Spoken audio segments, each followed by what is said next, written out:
Good afternoon, everybody. Welcome back to the Schwab Coaching Channel here. Today, we are speaking this afternoon, at least, about the investing basics of getting started with stock investing. It's a good day to return to basics for many good reason. Of course, the market undergoing a bit of a pullback today, and I find that in these instances when we're undergoing these retreats, it can always be wise to just think back as to what it is we are doing in the marketplace, what brought us here, what is it that we need to understand. Sometimes we can lose the forest for the trees if we just get bogged down in what we're doing on a day-to-day basis. So essentially, today's class is going to take us through the nuts and bolts, the very foundational detail of investing in the market, getting familiar with a few different approaches to the market, in terms of whether we do so for maybe growth or maybe through value, perhaps for income. Talk a little bit about that. But I'm also going to, after the conclusion of working through some slides with you all, we'll then move into the Thinkorswim desktop application, and I'm going to highlight a couple of just very basic tools that the Thinkorswim desktop app can offer us to monitor sector and industry returns and performances. It can give us a little bit of an insight as to where money is flowing in the short run, and maybe help us understand how we would like to position ourselves for our investment portfolios as we move forward through inevitably what the market offers us. Remember, there are always times of prosperity, and then there are times of uncertainty and drawdowns in the broader market. But ultimately, the historics of the U.S. market is one of a long-term bullish bias. Difficult to feel that way today, of course, but we're going to try and cover all of that for you in today's class. Now, do want to say thanks to my friend Mike Fairborn here in the chat. He will answer questions that I'm unable to get to during our discussion. If you're not already doing so, or perhaps this is your first time joining us, I did note there was a couple of people making that comment. I'm very pleased to have all viewers here today, but especially the new ones. If you're not already doing so, follow Mike and me on X. We are individually available as Mike Fairborn CS, and I'm Kevin Horner CS, and all of us coaches, we utilize that tool to engage with you all outside of the classes that we host. It's a great way for you to meet us on the site there.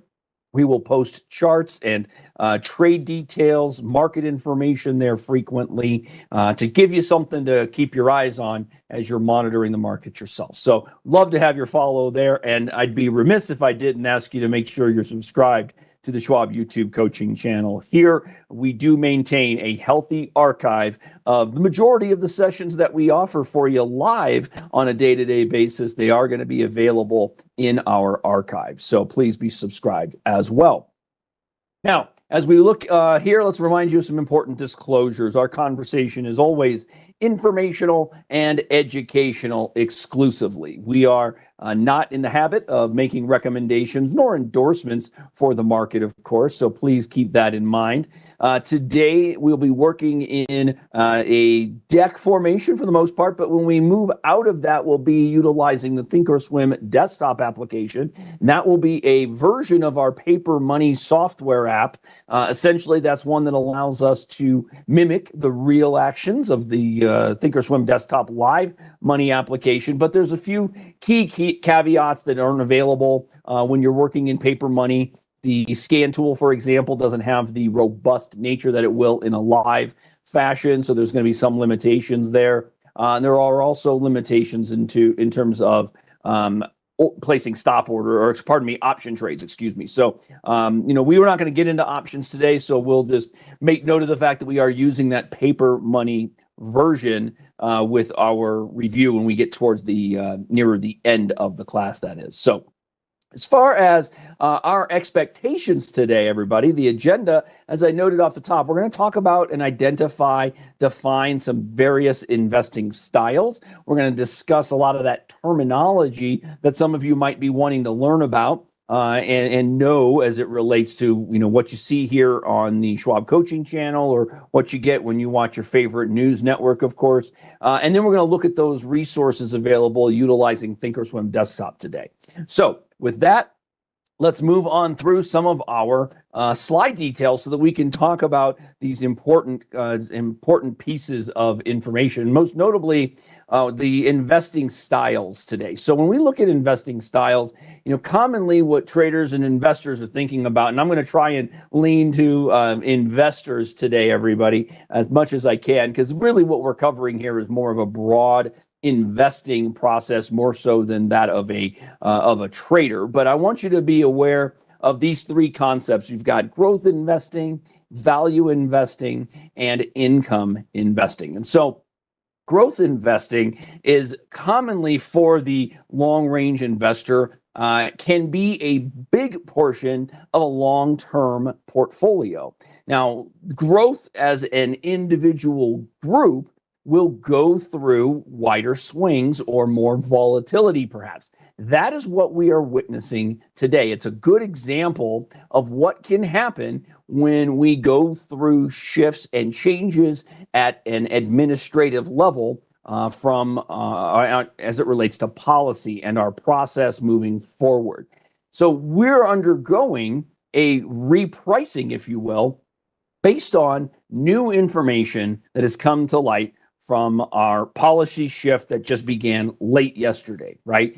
And that shift has impacted growth stocks. Now, today's action is a one-day scenario. And so let's not get too bogged down by one-day moves, because investing happens over a very long window of time. It can be helpful to be reminded that we need to see these scenarios, or rather these trends, playing out over longer periods. Today could be one of those shifts that allows us to witness a new trend, or maybe the continuance of a current trend. For example, we've noted growth getting really lesser in terms of having weaker returns than we have noted in value investing. So companies with high growth, or high growth companies thought of as such, are those that are, of course, are set up to generate revenue, generate returns for their shareholders,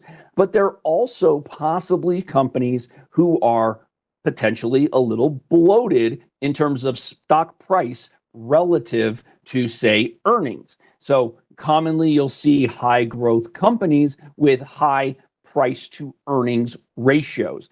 This is something we cover in other avenues of this very class.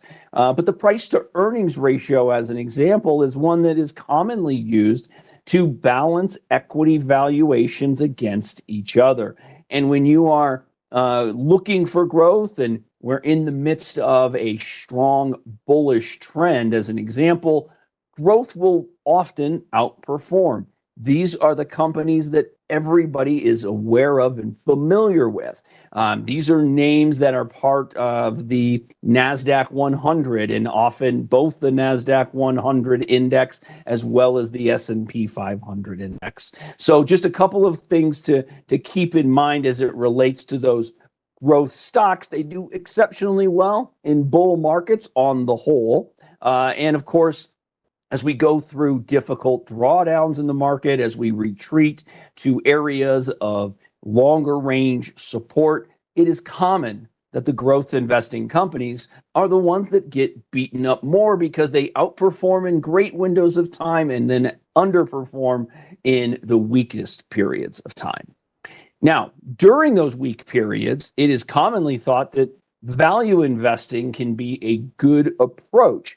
Now, the challenge, of course, is to determine how long does one want to make a shift from maybe an allocation that's heavy in growth investing stocks to one that is more heavy in value investing stocks. And that becomes the true question, of course. How does a trader, or rather, how does an investor decide to reallocate portions of their assets from growth stocks into those of value stocks? That is a delicate balance, of course, and there are many a model out there that can assist the investor in building a portfolio that will balance more against value than growth as we go through these machinations and cycles of the market. And in fact, let me just mention that there are, of course, cycles in the market. And I think one of the helpful reminders that investors should hang their hat on is that the cycles of the market always play out. There is no point in history where the cycles don't run their course.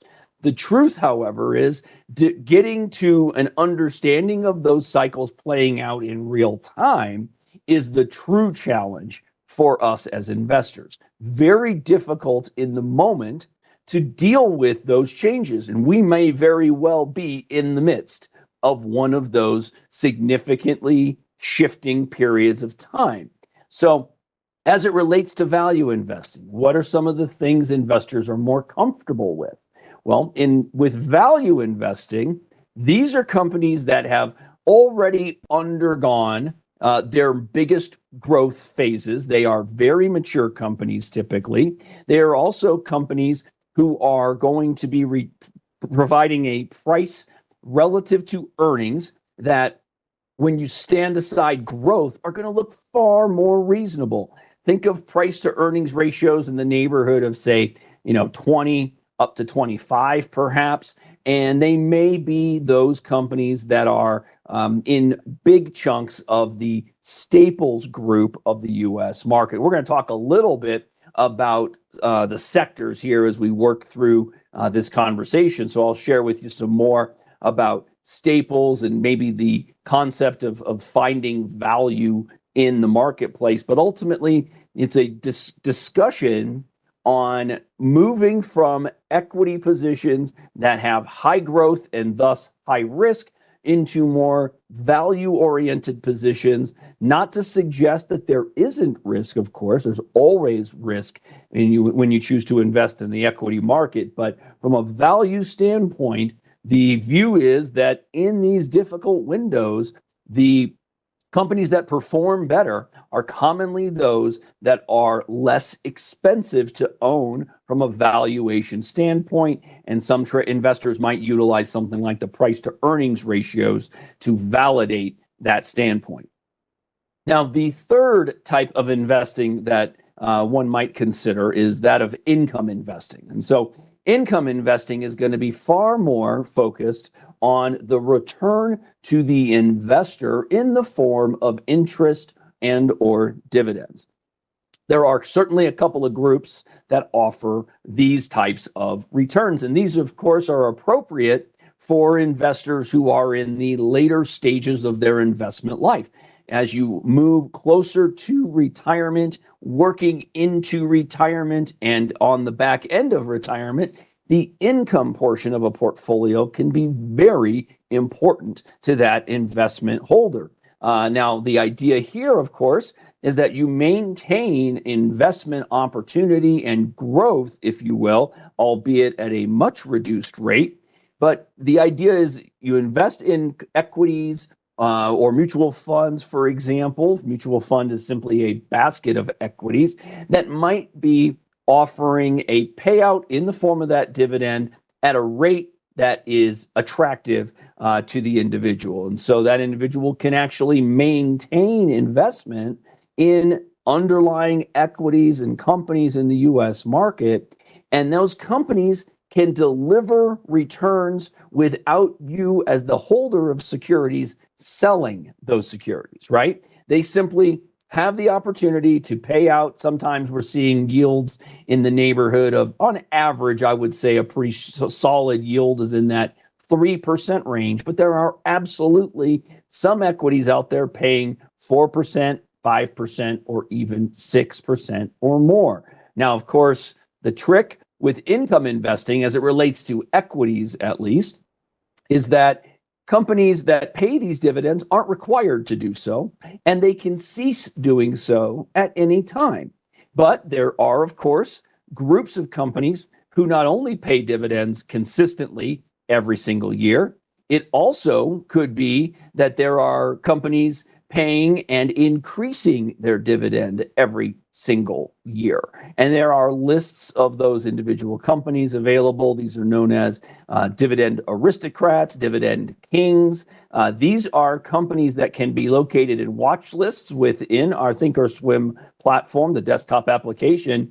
And these are also things that my friend Mike in chat here has talked about. In fact, if you were to go back into our archive for this class, I think it was just 2 weeks ago when I was on spring break with my fam, and Mike was going through exactly that discussion on dividends, the companies that pay those dividends most consistently, those companies that raise their dividend every year for the last 25 or maybe the last 50 years. There are some key caveats to that, but I'll tell you, that class, I made sure to watch that one that Mike hosted for me while I was out, because his familiarity with the dividend kings, the dividend aristocrats, is certainly something that I can learn from as well. And I would invite you to check that out. And I'm sure Mike's got a moment here. If he could, certainly put either the playlist for this class right in the chat for you all, or it could highlight even that class specifically. So hopefully we'll have a moment to do just that. I hope I'm not putting you out there, Mike.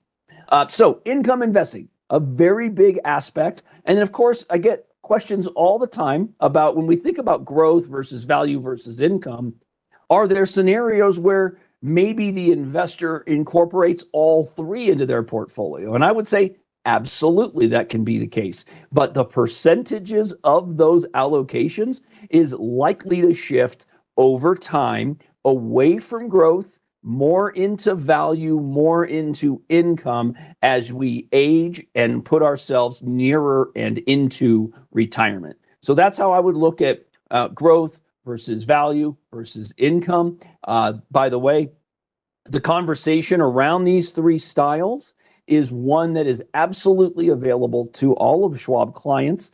There are many different ways to go about managing your investment portfolio, and the level of input and direction that you as a client would have over your assets is entirely at your discretion when you choose to do your business with Schwab. So I would simply say, if you see these thoughts and you wish to incorporate them, but you just don't know where to get started, it is a wonderful conversation to have with a representative, whether that's on the phone if you're not near a local branch. But if you are near a local branch, trust me when I tell you, our branch offices want to see your smiley faces. Come into the branch. Let them know that you've attended a class and you've wanted to dive into some of this stuff a little more deeply. You'd like to take the steps to get yourself properly developed. This is absolutely something that can be done with and for you in a local branch or over the phone. Just give us a call or come to the local branch of your choosing, everybody. Okay, so growth, value, investing, or in income here. Let's keep it moving. We'll talk a little further about the basics, right? As I mentioned, today is going to be fairly basic. So what is the stock? Well, we know that the stock, for those of us that trade the market, pay attention to the market, of course, this might be a little bit remedial. So we'll apologize for that up front. But let's start by breaking down this stock. What is it? What does it represent, et cetera? And of course, when we talk about purchasing a stock share, we are just simply purchasing a fraction of the company. And we do, in most cases, then have a respective claim to future changes that are in the value of the shares of the stock, or if the company were to undergo some sort of merger and acquisition, we might still have access to those available shifts and changes that the company is undergoing. But essentially, we choose to buy shares of company stock because we believe that that company is going to return to us as the investor some value in some way. If you're an investor, you might simply believe that you're a collector of stocks. You buy equities in which you believe that are going to be around for a long, long time. Those that are going to provide ample return, whether through stock price appreciation or through like perhaps those dividends like we talked about, right? You might be a believer that you want to be paid to be an owner of that stock, and that's where the company dividend concept comes from. So we as investors can basically be a participant owner in the underlying company through purchase of shares of the stock. And in some cases, like I said, we're going to get dividends for that or stock price appreciation. Okay. So that's what the basics is. So when we see that symbol on the screen, it is reflective of the true market value of one single share of ownership in that underlying company. Now, how do we go about losing money? Well, of course, many will tell you you lose money through stock price depreciation, of course, but you can really, and I guess the reality is, if you own the stock and the price goes down, sure, your value has decreased, but you have not lost anything in reality until you actually sell those shares. So keep that in mind. Buying it at 50 a share and having to sell it at 40 a share, that reflects a loss. But holding it at 40 a share when you bought it at 50, we call those simply unrealized losses, or in the form of a return of profit, we'd call that an unrealized gain.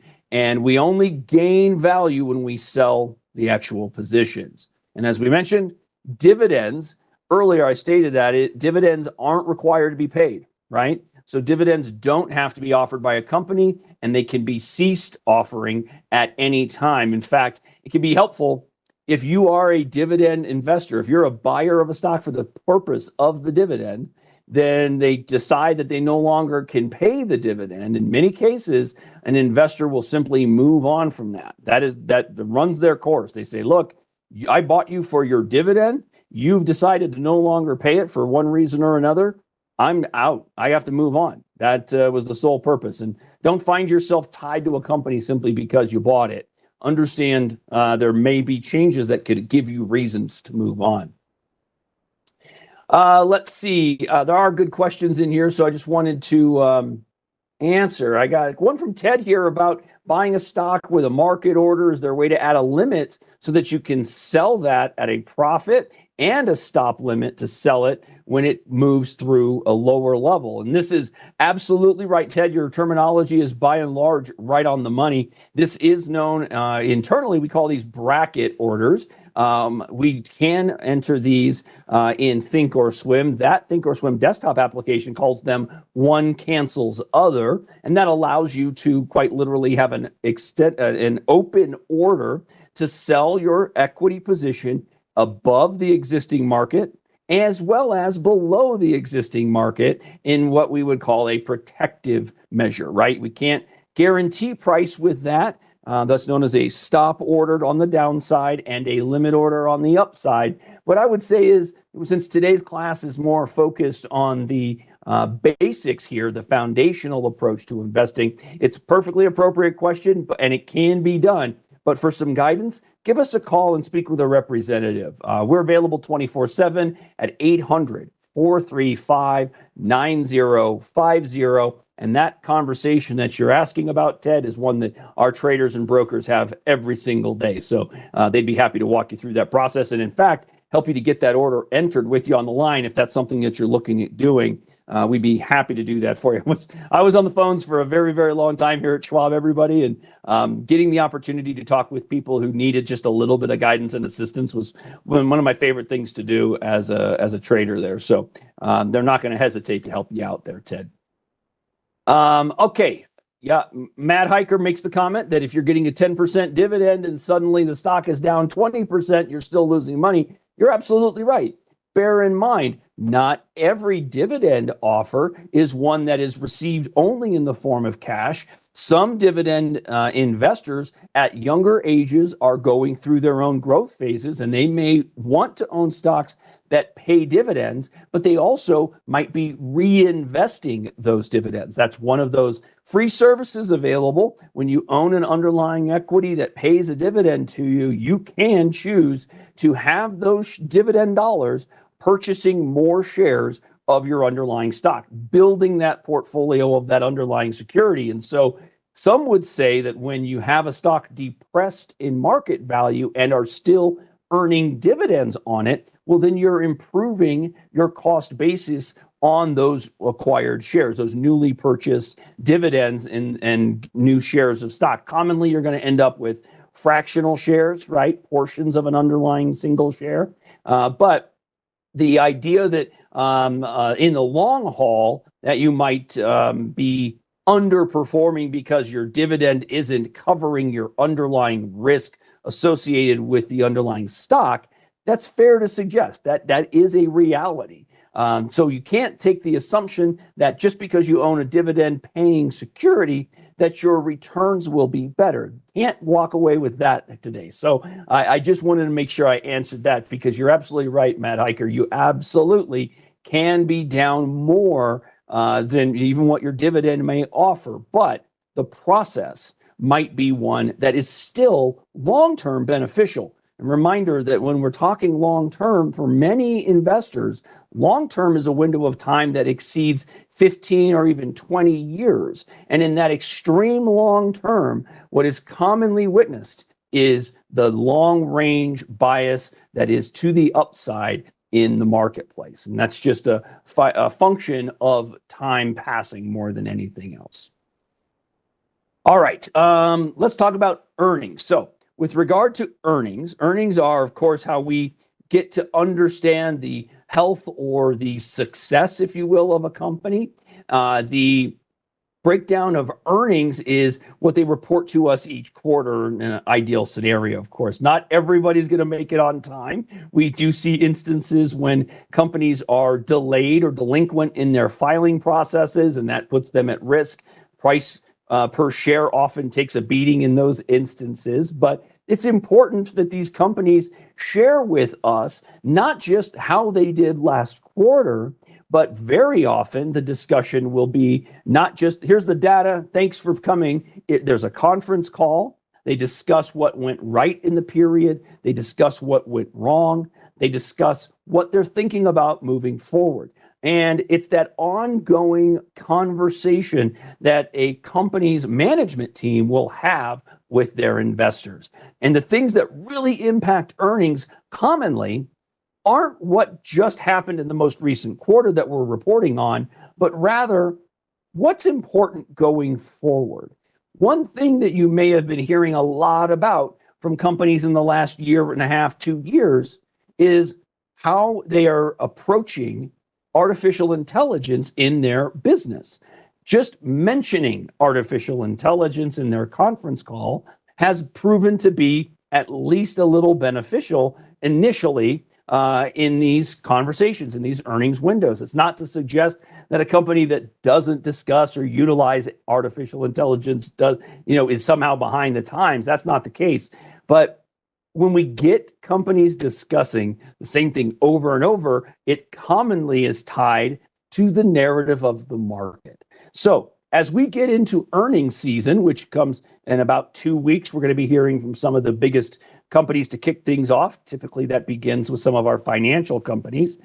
We're apt to be hearing about the impact of the recent policy shifts on their business. And the word tariffs is apt to be part of those conversations. And that's where the market tends to undergo shifts in price values, right? We get details from these companies. Obviously, a day like today, we have a whole broad market move. But when we have earnings details announced by these companies, we pay very close attention. How are we looking this quarter versus the last? What are we needing this quarter versus the last quarter, but also this quarter of this year versus the same quarter of last year? A year over year and quarter over quarter comparison. Very common, right? And then, of course, that forward guidance. What are we thinking as we head towards the next quarter? What are some of the things that we as a company think are going to be challenges for us? Things that could provide us headwinds and keep us under wraps versus things that could give us a lift in our business and and maybe some tailwinds and push us or propel us further upward, right? That's what earnings can do for us. And so that's why companies that are on these major indices, listed companies, they have these required reporting windows where they define and tell us how a period went and things that they're going to be keeping an eye on or things they need to be making us as investors aware of. And as we point out here in these instances, stock prices can get to be quite volatile, and it all depends on what is stated. And sometimes it's not just what's stated, it could be as simple as a single word. So it is our job to pay attention closely, of course.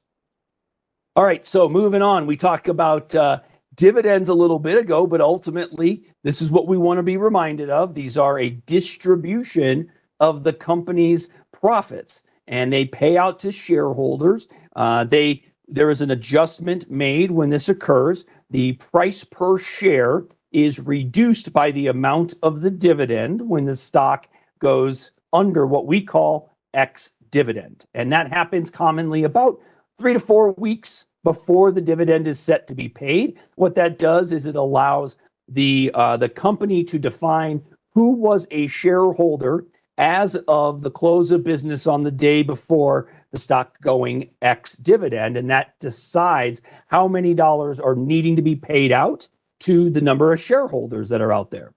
So, as an example, if we've got a $50 stock and it closes on the day before ex-dividend at 50, and they're paying a $1 dividend a month later, well, then the value of the stock is going to essentially be reduced by the amount of that dividend to be paid. So in reality, at market open, assuming there were no new trade orders the very next morning, no opens and no opens to buy and no sell orders, the stock would in theory open at 49 the next day. And of course, it never does just that, but the day of ex-dividend is the day the stock is now trading without its dividend. So if you want to learn one thing today about dividends, just know X equals without, okay? X date and after, anyone who buys that stock will not get the dividend that's going to be paid in about 3 to 4 weeks or whatever date is defined by that company, okay? So if you are aware of this, if you know what ex-dividend means, and you realize, hey, they just went ex-dividend, I don't want to earn a dividend that I could be maybe taxed on or tied to. I just want to trade the position. That might be helpful. But also be aware that if you want that dividend, the ex-dividend day is very important. You need to be an owner of the stock prior to ex-dividend and make sure you hold it through the date of ex-dividend. Basically, moving into that first day, X day, is the day you can sell that stock and still get paid that dividend. And believe it or not, that is actually one of those very, I'd say, unique but uncommon reports out there, or uncommon strategies, if you will. There are investors, probably more traders, who would go at it and say, I'll buy the stock, own it through the ex-dividend, and if I can get to a break even or profit on the underlying stock price that I bought it at versus price I sell it at, they might sell it very quickly just with the knowledge they're going to get a dividend payout in the form of cash a couple of days, weeks down the road, right? So hopefully that helps out a little bit. Looks like Mike was able to mention or bring in that YouTube class, the one that he taught for us. Awesome. He's got one for order entry, and that one covers it. That's terrific. Thanks for getting that in there, Mike. Another one, Matt Hiker, good question. How do we learn to read and interpret financial reports? Boy, that is a challenge. I would say listening to the reporting and the conference call is key. Reading it is a whole other ballgame. They're not for all of us. Some of us just take the headline details, if you will, or the bullet points from things. I don't have a really good answer for you there, Matt Hiker. I apologize. Okay, what else can move things, everybody? Well, we need to be aware of both corporate actions as well as news. So what are corporate actions? Very basic stuff. Often things that we hear about in the market cycles, right? We have stocks that undergo splits where we are increasing the number of shares. Well, I should say increasing or decreasing the number of shares that are available in the marketplace. And this, of course, has an impact on the price per share. Commonly, splits are used to increase the number of outstanding shares and reduce the price per share at which the stock is trading. But reverse stock splits are a real thing as well. And in those cases, we are reducing the number of shares on the marketplace and increasing price per share. There's a mathematical calculation. The easiest one is a 2-for-1 split, with a stock had let's say it has 1 million shares outstanding and it's trading at $100. If it undergoes a 2-for-1 split, stock price drops from 100 to 50, and anybody that had 1 share now has 2. So there are, instead of 1 million at 100, there are 2 million shares outstanding at 50. The market value is all the same. Okay, so that's how we talk stock splits, but those also incorporate dividend payouts, mergers and acquisitions, or spinoffs as well. And of course, market news, as we found out yesterday afternoon, can be increasingly important for us as we consider our investment philosophy and our day-to-day monitoring of the market. Now, in terms of asset classes, everybody, really we're going to focus on the 2 here, U.S. stocks and U.S. REITs. Stocks, equities, of course, we're talking components of U.S. market. That would be some component breakdown, as we're going to see in just a moment, but essentially thinking about large cap stocks, small cap stocks as well. So the largest companies in our U.S. market, and then maybe some of the smaller ones that are small business, if you will. And then, of course, REITs are investment trusts. These are essentially ownership in maybe commercial property, could be apartment complex ownership with the design or purpose of paying out interest and or dividends. And REITs are part of a component of the overall sector of the domestic market here, which we will also discuss. And then additionally, asset classes may incorporate U.S. Treasuries. Treasuries are going to be those linked with the U.S. government, of course. You've got various maturities and timeframes for consideration. Bonds, however, most common, I would suggest, are leaning in towards corporate bonds, which are basically debt instruments for the company themselves. They need to do business, they need to generate cash, and they need to do that by doing a bond offering. And essentially, you as the bond holder, if you decide to participate in such a deal, then you receive interest for giving the company your money. That's the agreement that we come to there with bonds. And, bonds, treasuries work hand in hand. Bonds and treasuries with REITs and U.S. stock as a collective can be an allocation of assets for a long-term managed portfolio, whether that's you managing it or alternatively. And in terms of commodities, we've certainly seen windows of time in which commodities do very, very well. Commodities, as a general rule, can be a proper portion of your portfolio, the percentage of which is probably smaller, as in terms of if we are young and building a long-term investment portfolio, smaller percentage-wise than what you would see associated with, say, large U.S. stock, for example. All right, major indices, everybody. So we've got the S&P 500, we've got the Dow Jones Industrials. When we talk about the market broadly, this is what we're talking about. But most often, I have a feeling that investors who are just trying to understand what's happening in the market, they think about the Dow Jones because it simply has the most value on a per unit basis. But it only consists, of 30 stocks. So it's a very small collective.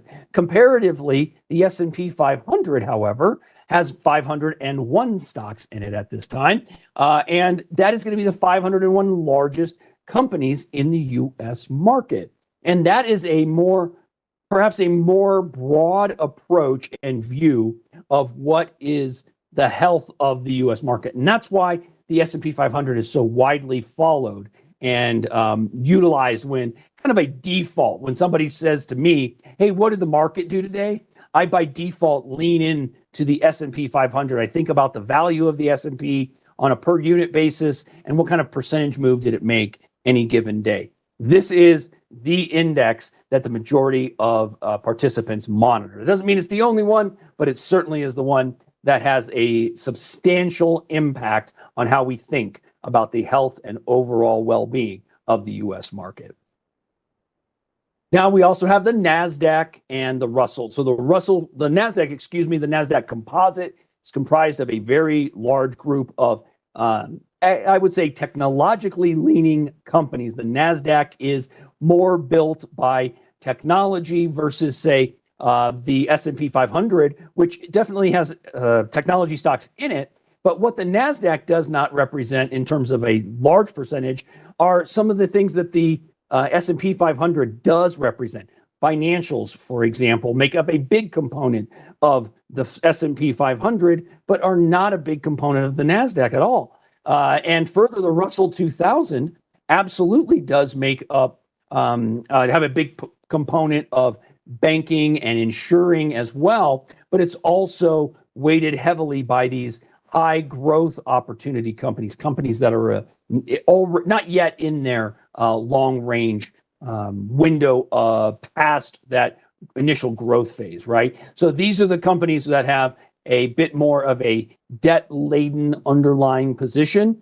And if you've looked at the market today, that's a group that has unfortunately kind of struggled, as we've talked on an overnight basis about the potential for more weakness and or possibly a recession, all of which remains at least on the table unfortunately for us at this point. Now, top-down methodology is something that we really do talk about in the classes that we host here, because when you're thinking about investing in the market, you want to think about it in this filtered view: markets into sectors, into industries, and then into stocks. And the reason is, and if you're talking about it from an investing standpoint, we want to lean into those groups that are primed to do very well. And that's why we start with sectors. And so let's talk about sectors. In fact, I'm going to use this as my opportunity to get over to the Thinkorswim desktop in our final few minutes here.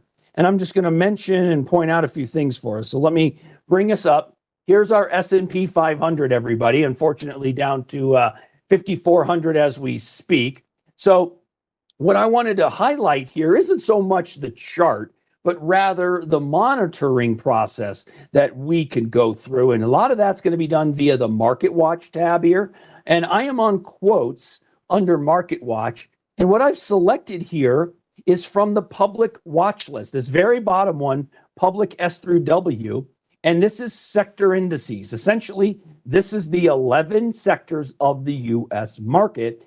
And I've got some return detail in here. I'm sorting by year-to-date return. So what is the number one at this time today? The number one return on a year-to-date basis is the consumer staples space. So why would that be? Well, staples as a sector is comprised of the companies that make things that we need day to day, regardless of the health of our markets and economy.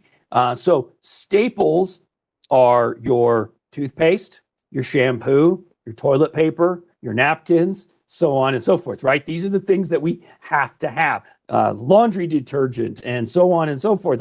You could keep going. But the point is that when we go through difficult windows of time, we think of moving out of technology down 17% year to date, or discretionary stocks down 17% year to date, for the purpose of finding investment that could be better suited for what might be a rough ride. And that's what we may very well be seeing here, everybody. So not only can you watch the sectors of the market, but remember that last slide in that inverted pyramid shows the top-down approach. If you want to know, I have 11 sectors, right? Materials, financials, industrials, technology, healthcare, and so on. You can also go deeper and into not just the sectors, but the sectors and industries. And so you can find a finer list of equities doing things a little differently. And I'm probably not surprised to find companies investing in gold or mining for gold doing well at this point. In fact, on a year-to-date basis, that's the number one indice. Number two, healthcare. Tobacco, I'm a little surprised, but why would we be seeing tobacco up there? Because tobacco, even though it is lesser and lesser utilized these days, it is still considered a staple. And you can see the returns on a year-to-date basis are there. So I wanted to highlight that for you as a means of maybe utilizing this tool at your fingertips. But, more than anything, I feel like, again, a day like today is a really interesting day to just come back to basics, understanding what it is we do when we're thinking and talking about the market every single day. It's really easy to get bogged down by headlines and narratives and miss the true underlying detail we need to know in order to be comfortable with our investments and with our investment process. So I hope that's what you take away from today. Again, I'll remind you, we'd love your subscription to the Schwab YouTube coaching channel known as Trader Talks, and utilize the archive there, everybody. Like I said, about 90+% of all of our live content is available in the archive on the YouTube coaching channel. So take a moment, follow Mike Fairborn on X, Mike Fairborn CS. I, of course, am at Kevin Horner CS. We'd love your follow there. And if we did all right for you in terms of our content today, hit that thumbs up for me down below. I'd really appreciate that as well. And I'll thank you all for joining this late on a Thursday. I will be back tomorrow morning for Friday's Trader Talk in today's market. I will be joined by my friend, fellow Schwab coach, Ben Watson, tomorrow morning as we get us set for the final day of a tumultuous week. But I hope that you all have had an all right week, and I hope to see you for Trader Talk tomorrow morning. Thanks, everybody. I look forward to seeing you again real soon.